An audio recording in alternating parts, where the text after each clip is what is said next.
पुरानी पेंशन की बहाली के मुद्दे पर आंदोलित सरकारी कर्मचारियों के तरफ से 25 नवंबर 2025 को राष्ट्रीय राजधानी दिल्ली के जंतर मंतर पर किए गए राष्ट्रव्यापी आंदोलन की बदौलत केंद्र की नरेंद्र मोदी सरकार अब सीधे तौर पर बैकफुट पर आ गई है। और केंद्र की मोदी सरकार न सिर्फ बैकफुट पर आई है बल्कि खुद प्रधानमंत्री नरेंद्र मोदी भी अब पुरानी पेंशन की बहाली के मुद्दे पर झुकने के लिए मजबूर भी हो गए हैं। आपको बता दें कि पुरानी पेंशन की बहाली के मुद्दे पर आंदोलित सरकारी कर्मचारियों के राष्ट्रव्यापी प्रभाव को ध्यान में रखते हुए केंद्र की मोदी सरकार की तरफ से एक बड़ी पहल की गई है। आपको बता दें कि पुरानी पेंशन की बहाली के मुद्दे पर आंदोलित सरकारी कर्मचारियों के प्रतिनिधियों से केंद्रीय वित्त मंत्री निर्मला सीतारमण के प्रधान सचिव ने बाकायदा मुलाकात की है। इस मुलाकात में पुरानी पेंशन की बहाली के मुद्दे पर आंदोलित सरकारी कर्मचारियों के प्रतिनिधियों ने हूबहू पुरानी पेंशन की बहाली की न सिर्फ मांग रखी बल्कि इसी के साथ उन्होंने यूनिफाइड पेंशन स्कीम और नेशनल पेंशन स्कीम की विसंगतियों के बारे में भी विस्तार से जानकारी दी। उन्होंने कहा कि यूनिफाइड पेंशन स्कीम और नेशनल पेंशन स्कीम के जरिए अगर आपको ये उम्मीद है कि पुरानी पेंशन की बहाली के मुद्दे पर आंदोलित सरकारी कर्मचारी शांत हो जाएंगे या पुरानी पेंशन की बहाली के मुद्दे पर आंदोलित सरकारी कर्मचारियों की आधी तिही मांग आप सुन करके और उसके बाद उसमें कुछ सुधार करके पुरानी पेंशन की बहाली के आंदोलन को रोक सकते हैं, तो ऐसा बिल्कुल भी संभव नहीं है। पुरानी पेंशन की बहाली के मुद्दे पर आंदोलित सरकारी कर्मचारियों के प्रतिनिधियों ने वित्त मंत्री निर्मला सीतारमण के प्रधान सचिव अनिरुद्ध श्रीवास्तव को साफ शब्दों में बताया कि पुरानी पेंशन की बहाली के मुद्दे पर आंदोलित सरकारी कर्मचारी तब तक अपना आंदोलन नहीं बंद करेंगे जब तक उनको हूबहू पुरानी पेंशन की बहाली नहीं हो जाती है। इसी के साथ हम आपको यहाँ पर बताना जरूरी समझते हैं कि पुरानी पेंशन की बहाली के मुद्दे पर आंदोलित सरकारी कर्मचारियों के प्रतिनिधियों ने एक चीज और साफ कर दी है कि पुरानी पेंशन की बहाली के मुद्दे पर हूबहू पुरानी पेंशन की बहाली के साथ साथ हमें इस बात का भी ध्यान रखना है कि यूनिफाइड पेंशन स्कीम और नेशनल पेंशन स्कीम को वापस किया जाना चाहिए। यहाँ पर गौर करने वाली बात है कि पहली मर्तबा है जब पुरानी पेंशन की बहाली के मुद्दे पर आंदोलित सरकारी कर्मचारियों के प्रतिनिधियों से केंद्र की नरेंद्र मोदी सरकार के किसी प्रतिनिधि ने बात की है। इसके पहले पुरानी पेंशन की बहाली के मुद्दे पर आंदोलित सरकारी कर्मचारियों के प्रतिनिधियों से कभी भी केंद्र की मोदी सरकार की तरफ से कोई भी बातचीत नहीं की गई थी। लेकिन इस बार पहली बार है कि पुरानी पेंशन की बहाली के मुद्दे पर आंदोलित सरकारी कर्मचारियों के राष्ट्रव्यापी प्रभाव को ध्यान में रखते हुए केंद्र की मोदी सरकार सिर्फ न बातचीत करने के लिए तैयार हुई है बल्कि इस मामले पर थोड़ा सा आश्वासन भी देने का काम किया है। अब देखना महत्वपूर्ण होगा कि वित्त मंत्री निर्मला सीतारमण से अगर पुरानी पेंशन की बहाली के मुद्दे पर आंदोलित सरकारी कर्मचारियों के प्रतिनिधियों की मुलाकात होती है तो उसके बाद जिस तरीके से सरकारी कर्मचारियों ने अपनी मांगों की पूरी शर्तें बताई है उसके बाद वित्त मंत्री निर्मला सीतारमण इस पर क्या फैसला लेती हैं। लेकिन इतना तो तय माना जा रहा है कि पुरानी पेंशन की बहाली के मुद्दे पर आंदोलित सरकारी कर्मचारियों के लिए एक रास्ता खुल चुका है कि आंदोलन करने के बाद सीधे तौर पर सरकार से बातचीत करना। आपको बता दें कि 9 नवंबर को ही जब पुरानी पेंशन की बहाली के मुद्दे पर आंदोलित सरकारी कर्मचारियों के प्रतिनिधियों ने इसी जंतर मंतर पर राष्ट्रव्यापी आंदोलन किया था तब भी केंद्र की मोदी सरकार बैकफुट पर आई थी और तब भी यही आश्वासन दिया था कि पुरानी पेंशन की बहाली के मुद्दे को लेकर के वो फिर से विचार करने के लिए तैयार तो हैं,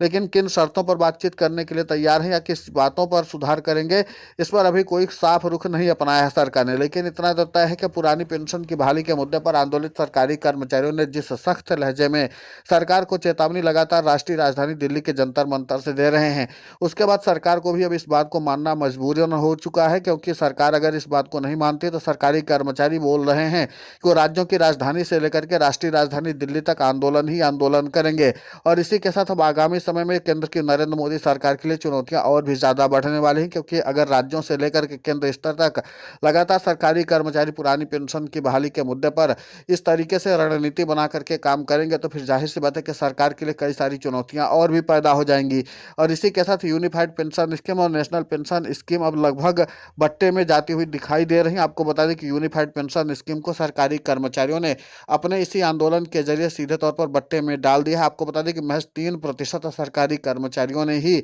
यूनिफाइड पेंशन स्कीम को स्वीकार किया। लगभग 70 से 75 हजार सरकारी कर्मचारियों की तादाद है जो केंद्रीय स्तर के सरकारी कर्मचारी है, उन्होंने यूनिफाइड पेंशन स्कीम को स्वीकार किया है। इसके अलावा सभी ने यूनिफाइड पेंशन स्कीम का पूर्ण रूप से बहिष्कार किया और इन सबके बीच में पुरानी पेंशन की बहाली के मुद्दे पर आंदोलित सरकारी कर्मचारियों ने जिस तरीके से आंदोलन का बिगुल फूका है और इसी के साथ राष्ट्रव्यापी तौर पर आंदोलन सरकारी कर्मचारियों का चल रहा है। सिर्फ एक राष्ट्रीय राजधानी दिल्ली तक ही आंदोलन का दायरा नहीं सीमित है बल्कि पुरानी पेंशन की बहाली के मुद्दे पर आंदोलित सरकारी कर्मचारी लगातार कई राज्यों की राजधानी तक में आंदोलित हैं।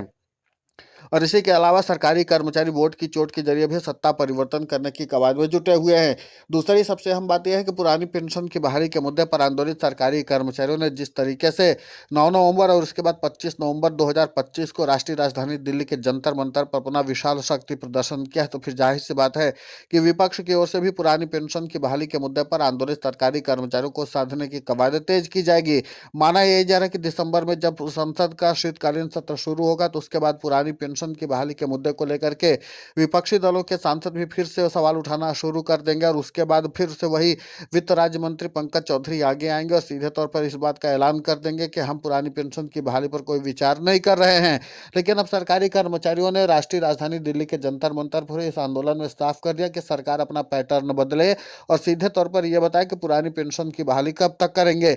इसी के साथ पुरानी पेंशन की बहाली के मुद्दे पर आंदोलित सरकारी कर्मचारियों के प्रतिनिधियों ने पहली बार सीएपीएफ के जवानों की पुरानी पेंशन की बहाली की मांगों को बड़ी ही प्रमुखता के साथ उठाया है। तो कुल मिलाकर के कि केंद्र की नरेंद्र मोदी सरकार के पास बैकफुट पर आने के अलावा और सरकारी कर्मचारियों की मांगों को मानने के अलावा कोई और रास्ता बचता हुआ दिखाई नहीं दे रहा है। अब इसी के साथ देखना दिलचस्प होगा कि जिस तरीके से पुरानी पेंशन की बहाली के मुद्दे पर आंदोलित सरकारी कर्मचारी अपने आंदोलन के दायरे को न सिर्फ बढ़ा रहे बल्कि इस बात का भी संदेश दे रहे हैं कि पुरानी पेंशन की बहाली का मुद्दा अब उनके लिए एक मिशन बन चुका है और इस मिशन के जरिए सरकारी कर्मचारी न सिर्फ सरकार को चुनौती देंगे बल्कि अब आगे सरकार को बैकफुट पर लाने के लिए भी वो काम कर रहे हैं। यानी कि वोट की चोट के जरिए भी सरकारी कर्मचारी अपने आंदोलन को और भी ज्यादा धार देंगे। और इसी के साथ आपको बता दें कि 2025 खत्म होने वाला है, 26 में सरकारी कर्मचारी अपने आंदोलन को धार देंगे और इसी के साथ देश की राजधानी दिल्ली में फिर से सरकारी कर्मचारी बड़े आंदोलन की तैयारी में जुटे हुए हैं। और इस बार कई कर्मचारी संगठन एक साथ आकर के लाखों लाख की तादाद में राष्ट्रीय राजधानी दिल्ली के रामलीला मैदान में भी आंदोलन करने वाले हैं। और इस बात की जानकारी खुद एनएमओपीएस के राष्ट्रीय अध्यक्ष और अटेवा के प्रदेशाध्यक्ष विजय कुमार बंधु ने भी दिया था। इसके अलावा 9 नवंबर को भी पुरानी पेंशन की बहाली के मुद्दे पर आंदोलित सरकारी कर्मचारियों की तरफ से ऑल इंडिया एम्प्लॉयज फेडरेशन के अध्यक्ष डॉक्टर मनजीत सिंह पटेल ने भी इसी बात का संदेश दिया था कि पुरानी पेंशन की बहाली के मुद्दे पर आंदोलित सरकारी कर्मचारियों को सरकार कमजोरी में आंकने की कोशिश न करे और न ही सरकारी कर्मचारियों को कमजोर भांपे। अगर सरकार को यह लगता है कि आंदोलन के जरिए वो पुरानी पेंशन की बहाली नहीं करवा पाएगी तो जाहिर सी बात है कि सरकार को हम दो दो हाथ करने के लिए भी तैयार है। सरकार अगर आंदोलन की भाषा समझती है तो हम सरकार से आंदोलन के जरिए पुरानी पेंशन छीन कर लेंगे और हूबहू पुरानी पेंशन की बहाली करवाएंगे। तब देखना महत्वपूर्ण होगा कि जिस तरीके से पुरानी पेंशन की बहाली के मुद्दे पर आंदोलित सरकारी कर्मचारियों ने अपना बिगुल फूका है उसमें उनको कितनी सफलता मिलती है। लेकिन इतना तो तय है कि पुरानी पेंशन की बहाली के मुद्दे पर आंदोलित सरकारी कर्मचारियों के मांगों के आगे अब प्रधानमंत्री झुकने के लिए मजबूर हुए हैं। फिलहाल इस पूरे घटनाक्रम को लेकर के आपकी प्रतिक्रिया बहुत महत्वपूर्ण होती है, आप हमें कमेंट करके जरूर बताएं। साथ ही पुरानी पेंशन की बहाली के मुद्दे पर हम लगातार आंदोलित होकर के खबरें चला रहे हैं। आप हमारे समर्थन के लिए चैनल को सब्सक्राइब करें, खबर को ज़्यादा से ज़्यादा शेयर करें ताकि पुरानी पेंशन की बहाली का मुद्दा और बुलंद हो।